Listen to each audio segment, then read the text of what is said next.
work towards the legislation to address this. Is anybody willing to take this on? Doug Long? Actually, I hate to keep saying this, but that's a county issue. The state tax is not that high. Baltimore County transfer tax and documentary stamps are where the money's at. It's not a state issue. I think it's very small amount. Unfortunately, it does cost to sell your house. I don't know who was the person that asked that question. Didn't they go over all the information with you? I should Yeah, gotta be that was careful. my line. I don't recall it being a county issue. There was county taxes, state taxes. Right. Local taxes. There was so much that it just was astounding. I understand. The total of both buying and selling on both ends. It was just almost prohibitive. Well, I understand what you're saying, and again, I'm a real estate broker. I just know that how I conduct my businesses, I make sure people are fully understanding what the taxes are and what it's going to cost them. It's expensive to buy or sell a home. You But have, not as much as in other states. I mean, this state is just explosive. well, welcome to Maryland. That's the only thing I can say. We can look into it, but as far as the state portion is very low. It's more of a county transfer taxes on docks. You might want to look at your paper. They should give you something called Truth in Lending. It should have showed you have the breakdown of everything. Please take a look at that and tell me if you think it's the county or the state. And if we can do something, I'm all about it because I want to make sure people buy and sell homes. Thank you, Doug. Senator Selling? I want to look into that, because our neighboring states, if they're Virginia, Pennsylvania, others, if they're not as much, I want to know why we are. So I want to look into this, because to me, it is an issue. And I believe Doug Long is right. Something that you know about, and that you see it, because we're not always selling our house every year. When the time comes, you find this out. So I'm personally going to look into this and see what more we can do to benefit the people in the state of Maryland. Because I think it's another reason why people go to Pennsylvania or Virginia or other states, because of the taxes here. I mean, I'm happy to say that our governor hasn't raised taxes in the past 3 years, but it's still something that we need to work on. And we will look into that. Doug Mesker?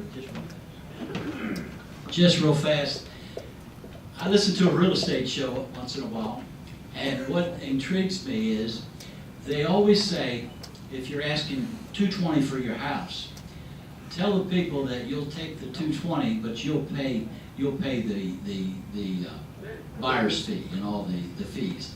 That way they'll say you're getting your asking price, but you're really not, because you dropped the price because you're paying the property fees. Sorry for the real estate question. Thank you, Delegate. I'll be more than glad to talk to you afterward. Why can't we have school prayer every morning like it was when I went to school from 1932 to 1945? Doug Mesker, you want to take this one on?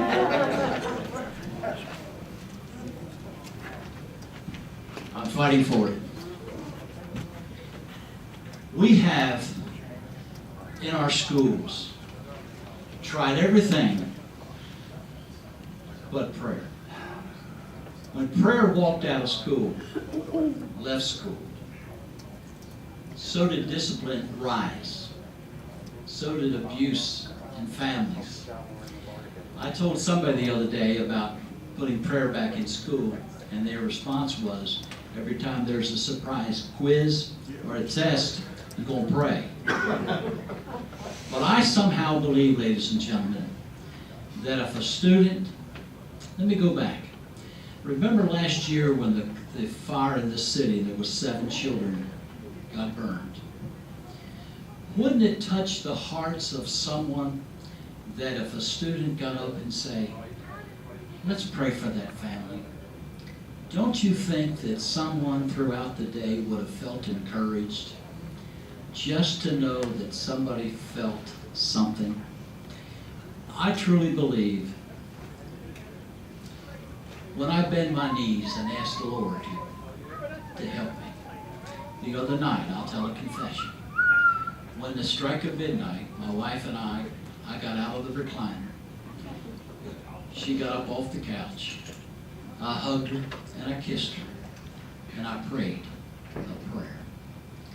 I said that to say this. I believe that the family that prays together stays together. Because when we send our children out to that school, we have no clue. We have the police officers, they leave. We need to train our children to respect, respect, respect. Thank you, Delegate. Ladies and gentlemen, as was mentioned previously, and I mentioned this earlier, that we have questions that all of you have done, and we're very gracious. This is our 25th question. We'll have closing remarks, and then the delegates and the State Senate will be around afterwards to answer your questions. But we've gotten through all 25 questions, so thank you very much for your patience and hoping to try to keep things moving along. This last question I say for last because it is for all of you. Okay, I guess we'll go from right to left. What have you accomplished in the district to make life better for the people, and why do you think you should be reelected? Delegate Metzger, you want to start off with this? And we'll just come right down the line. Start off with is I come as an elected official with three great guys. I think we started out novices, and I think we enter this fourth year with a lot of learning experiences behind our belt. But I also believe that we have accomplished much through the state. You see, when we push that red or green button, there are 6 million voters that we represent. And one of the bills that I'm very proud of is House Bill 898. Now, that bill was signed by the governor. It went through the county council, but there was some opposition, no fault of no council member. But I will tell you that Montgomery County has adopted that bill, Anne Arundel County has adopted that bill, Kent County has adopted that bill to give our seniors up to 20% tax credits on their properties. Any tax credit bill that Delegate Long puts in, I'm for. Any education bill that Delegate Bramber puts in, I'm for. Any community bill that Senator Salling will cross-file. I stand proud that we're working together with our community leaders in Essex and Edgemere and Dundalk throughout Todd's Inheritance, Fort,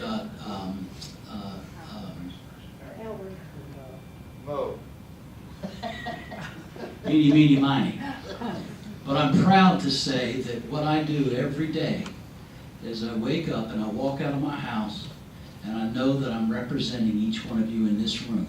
And I want to carry myself with that vision and that leadership and that integrity that I ran on. I'm going to carry that on for the next 4 years as well. God bless you. I always have to follow Rick up, and it's the worst job in the world. So I think there are big issues. I think they're the defining moments. We are lawmakers, and we're judged on the laws that we pass. You know, and there are things like the JAVA Act. Right here at Patapsco, you had that great program with a great story. Hey, schools struggle to provide vocational opportunities for children with cognitive disabilities. And my wife and I just had our first child, and if you had a child with a cognitive disability, I mean, I can't imagine what those parents go through every day. So you have these kids who are, when you have a cognitive disability, you're struggling to make connections with those around you. You have communication issues. And when we went to the reopening of that shop, I mean, it's the coolest thing in the world to see children with Down syndrome, and you know, the way the teachers talked about it, they said these are the kids that would get beat up.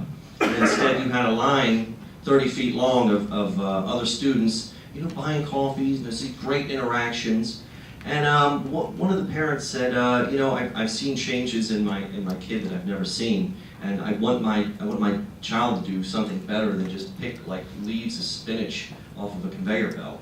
And I think there are those defining moments like that. I think a lot of what we get done, frankly, will never be recognized for. And I'll give you a couple examples. There's a stormwater remediation problem in Essex.